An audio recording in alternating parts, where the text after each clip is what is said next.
আসসালামু আলাইকুম। আজকে আমি আপনাদেরকে আমের চাটনি বানিয়ে দেখাবো। তো চাটনিটা আমি আমের এখনো বড়াটা শক্ত হয়ে গেছে, এই জন্য মাঝখানে ফালাতে পারি না, আমি কুচি কুচি করে নিয়েছি।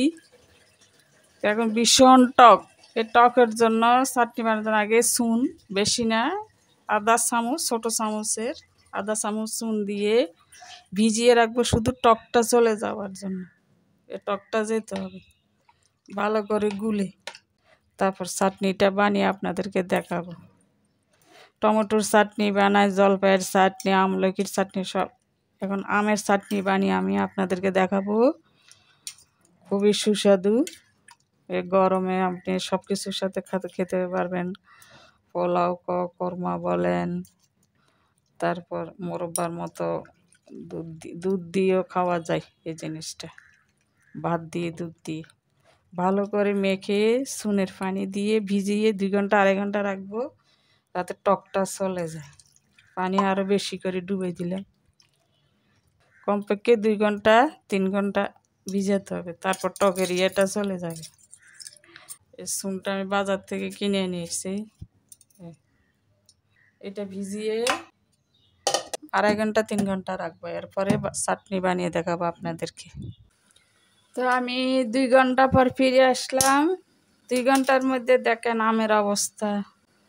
চুনের পানি দেওয়াতে টক কষটা বেরিয়ে গেল, বাইরে হওয়ার পরে অর্থাৎ আমের যে শুকা ভাবটা একটু কমে। তো আমি এখন ছেঁকে নেব, ছেঁকে ভালো করে ধুয়ে পরিষ্কার করে তারপর পানি ঝরাতে হবে। তো আমি একদম পরিষ্কার করে ধুয়ে নিলাম, আমের কালার পরিবর্তন হয়ে গেছে, একটু কালচে কালচে গেছে, কষ বাইরে গেল। চুনের পানি দেওয়াতে টকটা কমে গেল, ভালো করে পানি ঝরাতে হবে।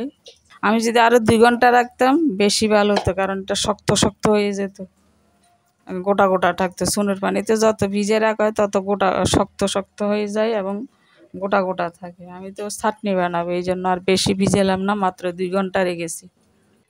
তো আমি এখানে একটা শুকনো মরিচ, সামান্য মিষ্টি জিরা, তারপর সামান্য পরিমাণ আধা চামচ পরিমাণ কালো, এটা হচ্ছে কালো সরিষা, মেথি, আমার সাদা সরিষা থাকলে সাদা সরিষা, আর সামান্য 5 ফোড়ন একটু হালকা টেলে নেব। এগুলো এখন একটু টেলে নিচ্ছি। একটু গোলমরিচের গুঁড়া, গোটা গোলমরিচ নেয়, এগুলোকে একটু আধা ভাঙ্গা করে নেব ঠান্ডা হলে। আমি এখানে 2 কাপ চিনি দিচ্ছি, 1 কাপ পানি দিলাম, এটা তেজপাতা, 2টা দারচিনি, আর এখান থেকে 2টা এলাচ,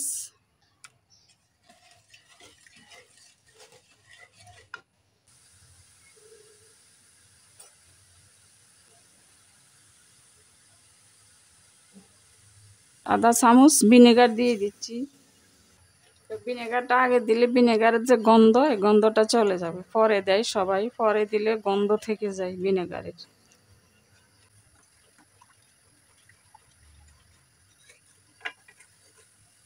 1 চিমটি লবণ দিলাম। এখন আমগুলা দিয়ে দিচ্ছি।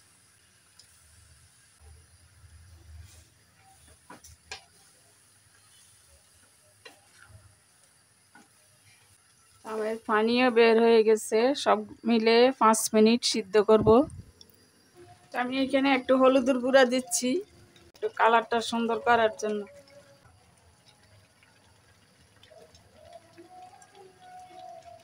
এলাচটা তুলে ফেললাম।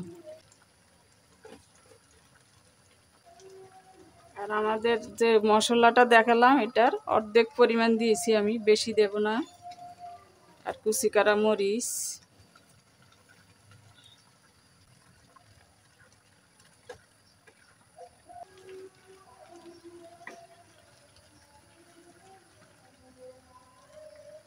তা আমি এখন চাটনিটাতে বাদাম ভাজা, চীনা বাদাম, আপনি যে কোনো বাদাম দিতে পারেন, তারপর কিশমিশ, তারপর এটা হচ্ছে আমসত্ত্ব, আমি আমসত্ত্ব বানিয়ে রেখেছি। চাটনিতে আমসত্ত্ব দিলে খুবই মজা, যে কোনো চাটনিতে। আর এখানে আছে আমার পাকা খেজুরকে আমি কুচি কুচি করে নিয়েছি, খেজুরটা দিয়ে দিচ্ছি।